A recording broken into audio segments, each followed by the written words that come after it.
এই যুবক, এই এদিকে এদিকে এদিকে, তোমার লাইফটা অনেক সুন্দর। তোমাকে আল্লাহ অসাধারণ নিয়ামত দিয়েছেন, চোখ দিয়েছেন, হাত দিয়েছেন, পা দিয়েছেন। তুমি তোমার এত সুন্দর মুহূর্তগুলো একটা মেয়ের জন্য ভেবে ভেবে নষ্ট কেমন করে করো? Doesn't make any sense, doesn't make any sense. মাথায় কি হুঁশ বুদ্ধি কিছু নয়? একটু ভাবো না। আচ্ছা প্রিয় ভাইয়েরা, একটু এদিকে তাকান তো আমার দিকে। আমার এই হাত দিয়েছে কে?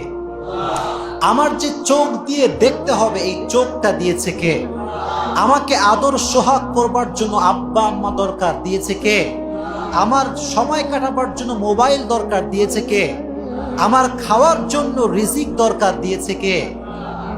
এত কিছু যে আল্লাহ দিল, এত নিয়ামত যে আল্লাহ তোমারে দিল, সেই আল্লাহ কি তোমার সুন্দর একটা নেককার, দিনদার, পারফেক্ট লাইফ পার্টনার দিতে পারে না? পারে কি পারে না?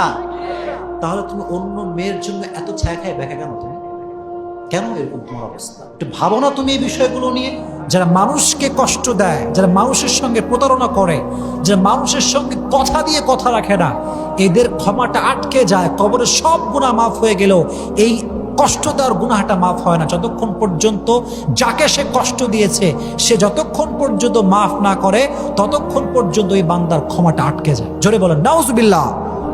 আল্লাহ বলছেন, বান্দা মাঝে মাঝে কোনো জিনিস তোর এত বেশি ভালো লাগে, এত বেশি পছন্দ হয় যে মনে হয় এইটা না পাইলে আমার পুরো জীবনটাই শেষ হয়ে যাবে, এবং তুই ওইটাকে মন থেকে চাস যে আল্লাহ আমারে দাও। দিন রাত, তাহাজ্জুদ, মাগরিব, ইশা, always you want that from your heart. মন থেকে চাস তুই, কিন্তু আল্লাহ বলছেন I am not going to give it to you. আমি তোরে দিব না এইটা। আল্লাহ দিবা না মানে? আল্লাহ বলে, বান্দা তোর জন্য কোনটা ভালো হবে, কোনটা বেস্ট, কোনটা পারফেক্ট, এটা তোর চাইতে ভালো জানে একজন। তিনি কে? আল্লাহ নোজ বেটার দ্যান ইউ। আল্লাহ আপনার চাইতে ভালো জানে। ম্যান, আমার ডিসিশন ভুল হতে পারে, আমার চয়েসটা ভুল হতে পারে, কিন্তু আল্লাহর ডিসিশন ভুল হতে পারে? এত আসতে বলেন কেন? ভুল হতে পারে? It's quite impossible. Just wait.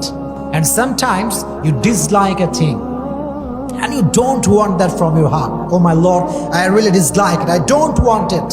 Allah said in Quran, I'm going to give it to you. Why? I don't like it, Allah.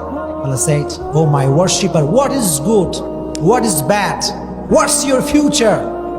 I know better than you.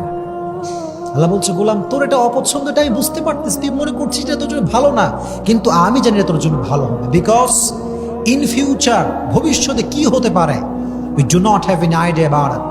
আমরা জানি না, কিন্তু ভবিষ্যতে কোনটা হবে জানে একজন। জবান খুলে বলেন, তিনি কে?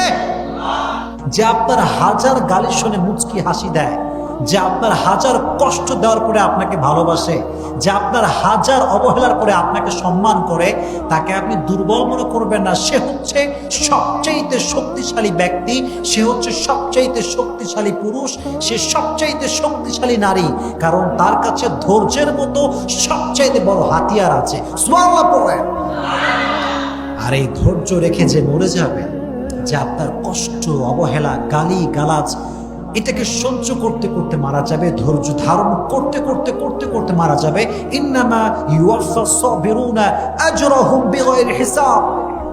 আল্লাহ কিয়ামতের কঠিন ময়দানে ওই বান্দা যে সব সহ্য করতে করতে করতে করতে মারা গেছে, আল্লাহর আয়াত স্পষ্ট ঘোষণা, আল্লাহ বলবে আজকে আমি আল্লাহ তোর জন্য বিনা হিসাবে জান্নাত লিখে দিলাম। সুবহানাল্লাহ পড়েন।